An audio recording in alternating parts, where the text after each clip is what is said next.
ವಿಧಾನ ಪರಿಷತ್ ಸದಸ್ಯ ಸೂರಜ್ ರೇವಣ್ಣ ಅವರು ಹೊಯ್ಸಳ ಸಭಾಂಗಣ ಪಾಳ್ಯ ಗ್ರಾಮ ಪಂಚಾಯಿತಿ ಕಟ್ಟಡ ಉದ್ಘಾಟನಾ ಕಾರ್ಯಕ್ರಮದಲ್ಲಿ ಪಂಚಾಯಿತಿ ಮೆಂಬರ್ಗಳನ್ನು ಗೆಲ್ಲಿಸಿ ಬಹಳ ಎಕ್ಸ್ಪೆಕ್ಟೇಷನ್ ಇಟ್ಕೋಬೇಡಿ, ಗ್ಯಾರಂಟಿ ಹಾವಳಿಯಿಂದ ಅದ್ಯಾವುದೂ ಆಗುವುದಿಲ್ಲ ಎಂದು ಕಾರ್ಯಕ್ರಮದಲ್ಲಿ ಮಾತನಾಡಿದರು. ಇವತ್ತು ಪಂಚಾಯತಿ ಮೆಂಬರ್ಸ್ಗಳನ್ನ ಗೆಲ್ಲಿಸಿ ಬಹಳ ಎಕ್ಸ್ಪೆಕ್ಟೇಷನ್ ಕೂಡ ಇಟ್ಕೋಬೇಡಿ. ಯಾಕಂದ್ರೆ ಇವತ್ತಿನ ವಸ್ತುಸ್ಥಿತಿ, ಇವತ್ತಿನ ಪರಿಸ್ಥಿತಿನೇ ಆ ತರ ಇದೆ. ಈ ಒಂದು ಗ್ಯಾರಂಟಿಗಳ ಹಾವಳಿಯಿಂದ, ಗ್ಯಾರಂಟಿಗಳ ಸಮಸ್ಯೆಯಿಂದ ಇವತ್ತು ನಮ್ಮ ರಾಜ್ಯಕ್ಕೆ ಬಹಳ ದೊಡ್ಡ ಪೆಟ್ಟು ಬಿದ್ದಿದೆ ಅಂತ ಇವತ್ತು ನೀವೆಲ್ಲರೂ ಮಾಧ್ಯಮಗಳಲ್ಲಿ ನೋಡ್ತಾ ಇದ್ದೀರಾ. ಪ್ರಪ್ರಥಮವಾಗಿ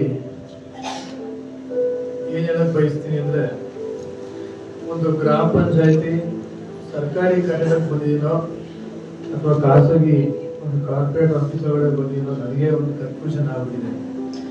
ಬಹಳ ಸುಸಜ್ಜಿತವಾಗಿ ವ್ಯವಸ್ಥಿತವಾಗಿ ಈ ರೀತಿ ಒಳಾಂಗಣ ಆಗ್ಬೋದು, ಇಂಟೀರಿಯರ್ಸ್ ಆಗ್ಬೋದು, ಸಭಾಂಗಣ ಆಗ್ಬೋದು, ಹಾಗೂ ಪ್ರತ್ಯೇಕವಾಗಿ ಪದಾಧಿಕಾರಿಗಳು ಕೊಠಡಿಗಳಾಗ್ಬೋದು, ಹಾಗೂ ಏನು ಗ್ರಾಮ ಪಂಚಾಯತಿ ವ್ಯಾಪ್ತಿಯಲ್ಲಿ ಕೆಲಸ ಮಾಡುವಂತ ಪಂಚಾಯತಿ ಅಭಿವೃದ್ಧಿ ಅಧಿಕಾರಿ ಆಗಿರ್ಬೋದು, ಲೆಕ್ಕಾಧಿಕಾರಿಗಳು, ಮೇಜರ್ ಅಕೌಂಟೆಂಟ್ ಆಗ್ಬೋದು, ಎಲ್ಲರಿಗೂ ಪ್ರತ್ಯೇಕವಾದ ಒಂದು ಕೂತ್ಕೊಳ್ಳೋ ವ್ಯವಸ್ಥೆ ಇವತ್ತು ಇಷ್ಟು ವ್ಯವಸ್ಥಿತವಾಗಿ ಇಷ್ಟು ಒಳ್ಳೆ ರೀತಿಯಲ್ಲಿ ಕಟ್ಟಡನ ಮಾಡಿದರೆ ನನಗೆ ಆಶ್ಚರ್ಯ ಆಗಿದೆ.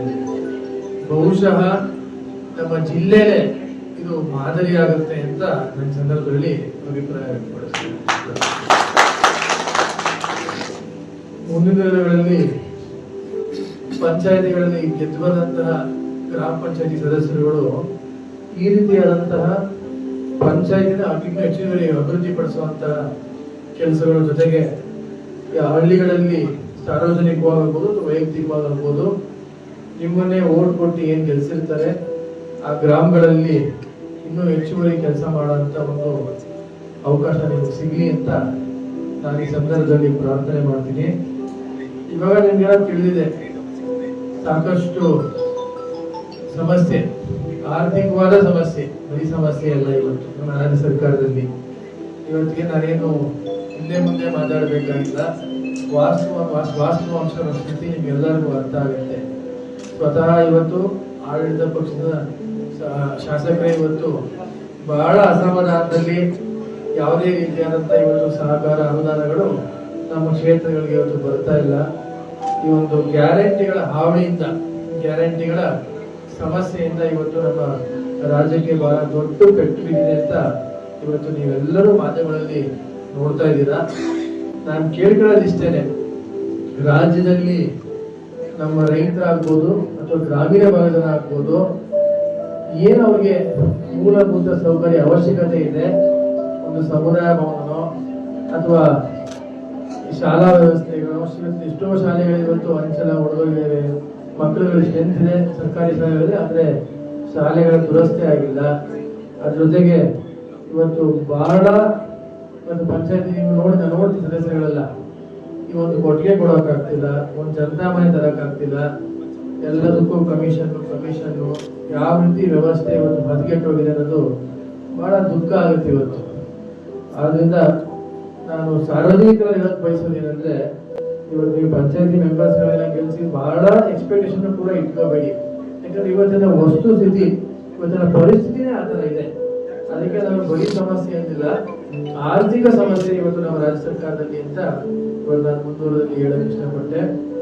ಮುಂದಿನ ದಿನಗಳಲ್ಲಿ ನೋಡೋಣ, ಒಳ್ಳೆ ದಿನಗಳು ಬರುತ್ತೆ, ಆ ಒಂದು ಆತ್ಮವಿಶ್ವಾಸ ಇದೆ.